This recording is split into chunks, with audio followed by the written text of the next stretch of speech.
Hey guys, what's up? I'm Erin and welcome back to the channel. What would you be willing to give up to retire early? And let's be very generous with that term, retire early, because it could just as easily be retire earlier, like retire earlier than the traditional American, which currently sits at 65 for men and 62 for women. Early is entirely subjective to mean whatever age you want it to mean.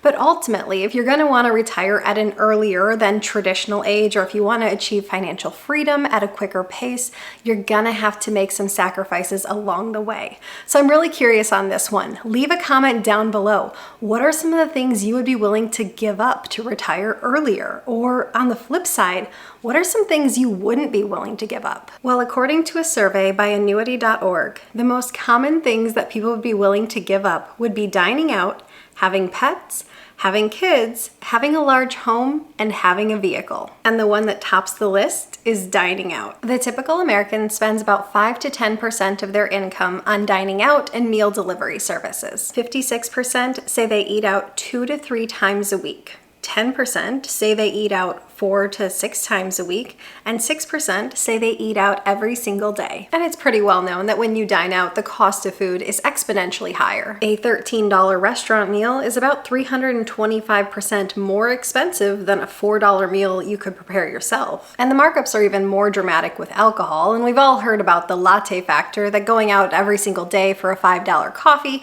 that's not doing your budget any favors. For most people, eating out is pretty common, and perhaps a really enjoyable part of life, or perhaps a really welcome time saver if you're in that phase of life where you're really time poor.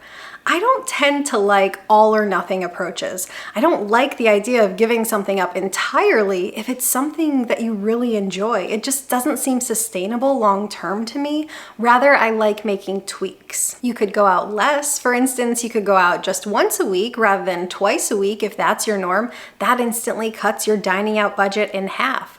Or you could buy less groceries. If going out is a really enjoyable part of your life and something you don't want to give up, you could go the other route of buying less groceries. And I'm talking way less. A full third of all the groceries that are purchased in the US end up in the trash. This one was actually really hard for me to implement, and I'm not even someone who goes out that often, maybe twice a month, but grocery shopping and cooking are literally among my favorite activities in life. I've gotten better over the years, and I always have to kind of remind myself I can always go back to the store.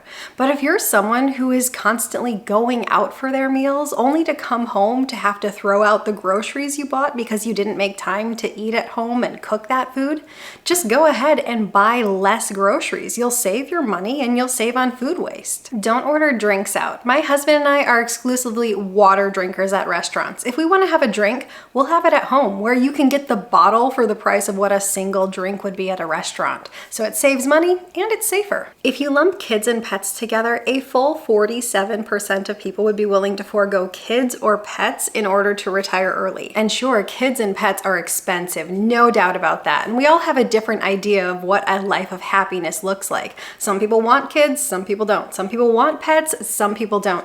Live your life however you want to. And sure, not having kids or pets or both would certainly free up a significant portion of your income. With that said, I hope people aren't saying no to either of these strictly from a financial stance. And honestly, I'm not really in that category. Kids and pets, bring them on. I kind of feel like the joy, the love, the fulfillment you get added to your life is 100% worth it. And that's not to say it's the right decision for everyone. Everyone has their own different opinion on this.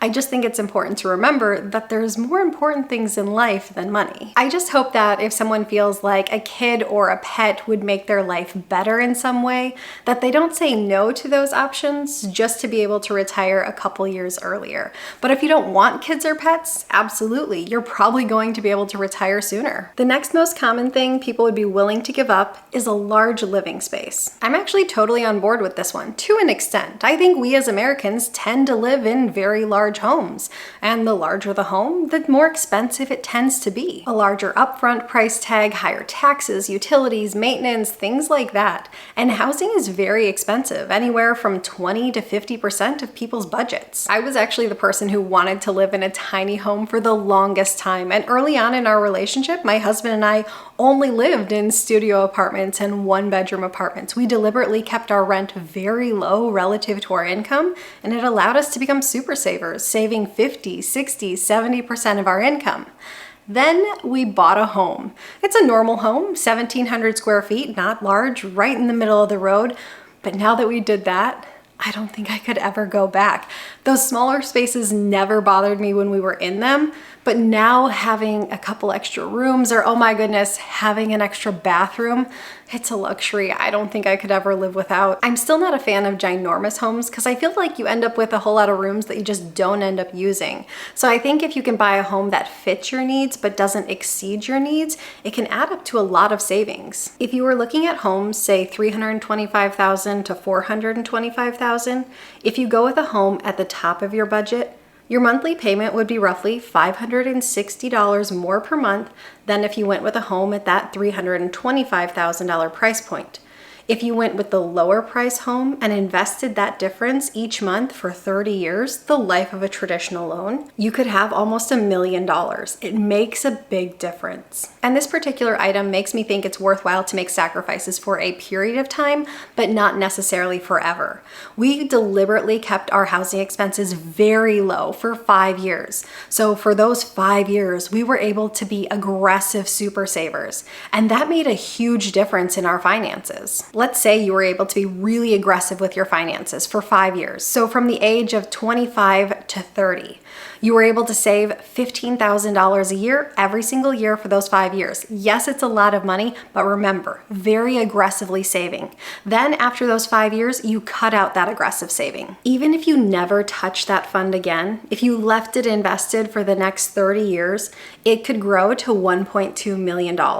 Aggressive savings early on, even for a short amount of time, makes a huge difference. And finally, only 8% of people say they would be willing to give up their car in order to retire before the age of 65, meaning 92% of people would not be willing to give up their vehicle, which I get because in most areas of our country, you need a vehicle. But with that said, and as I discussed in a recent video, most people are paying anywhere from $45,000 to $50,000 for a new vehicle. It's very easy to lock yourself into a vehicle that is beyond your means. You can likely find a modestly priced car that is safe and reliable and fits within your budget.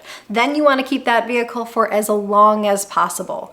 For many Americans, their vehicle is their status symbol. Don't fall into that trap. Your vehicle is just a mode of transport. That's it. It is not a reflection of self-worth. I thought this was an interesting list of most common things people would be willing to give up in order to retire early. Not necessarily the list I would have put together, but I also get that everyone's list is gonna look a little bit different.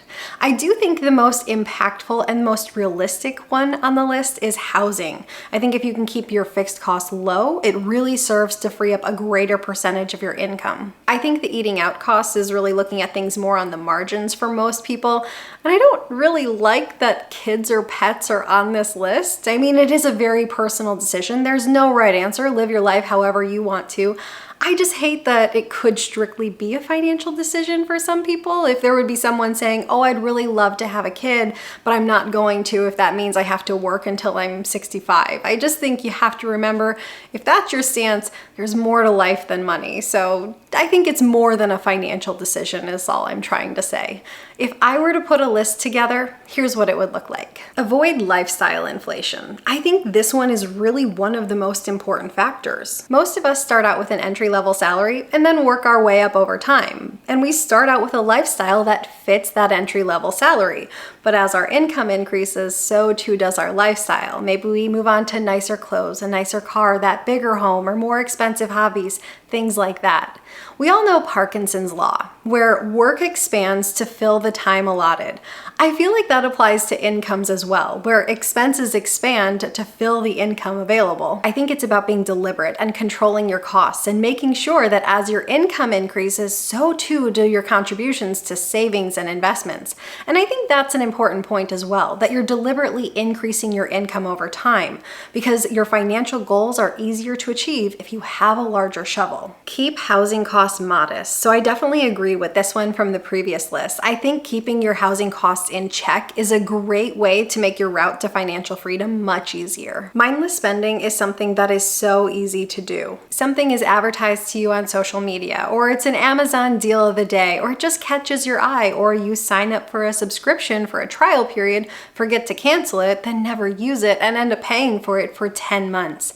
It can be so easy for money to fall through the cracks, and maybe there's a better way to describe this spending, but I tend to just lump it all together and call it mindless spending. It's spending on things that don't really matter to you, that don't improve your life. That's why it's such a great idea to go over your expenses on a regular basis, spot these areas, remove them. Nobody wants to waste money. I also like the 24-hour rule. If you're looking to buy something, sleep on it first. If you wake up the next day, you still want it, go for it. If you don't want it anymore, you just saved yourself that money. A little patience can save you a lot of money in the long run when it comes to those impulse buys. Having a partner. This one is a wildly personal decision, like some of those earlier ones. I absolutely have to say that having a partner, in my case, my husband, who is just as driven to create a brighter financial future, makes that road much easier. Having a two-income household makes a difference. Having someone to lean on, it makes a difference. Now, that doesn't necessarily mean that having a partner automatically makes your financial life easier. If you and your partner are not on the same page financially, if you don't have the same goals, it could make your journey much harder, which was the case with my parents. But the power of having the right partner cannot be understated. Take action. Just being willing to take action is a huge step. It's so easy to say, I'll start tomorrow, or I'll start when I know more, or I'll start when I make more. But the earlier you start, the easier your journey's gonna be. At a certain point, you have to take your knowledge and put it into action. Because at some point, if you're reading all the books and you're watching all the videos, it does you no good if you're not taking that knowledge and putting it into action to work for you. But always remember, there's more to life than money. I think it's important to have goals, but sometimes we feel like we have to race to hit those goals as quickly as humanly possible. Trust me, I have been that person. It's just not true. You're likely to enjoy your life far more if striving towards financial freedom is a piece of your life and not your entire life. There is nothing wrong with taking your time and enjoying the journey. Let me know your thoughts in a comment down below. I post new videos every single week. If you got anything at all out of this one, please give it a like. If you're new here, please consider subscribing, or if you know of someone who might get something out of this type of content, please consider sharing. I'll see you soon. Bye.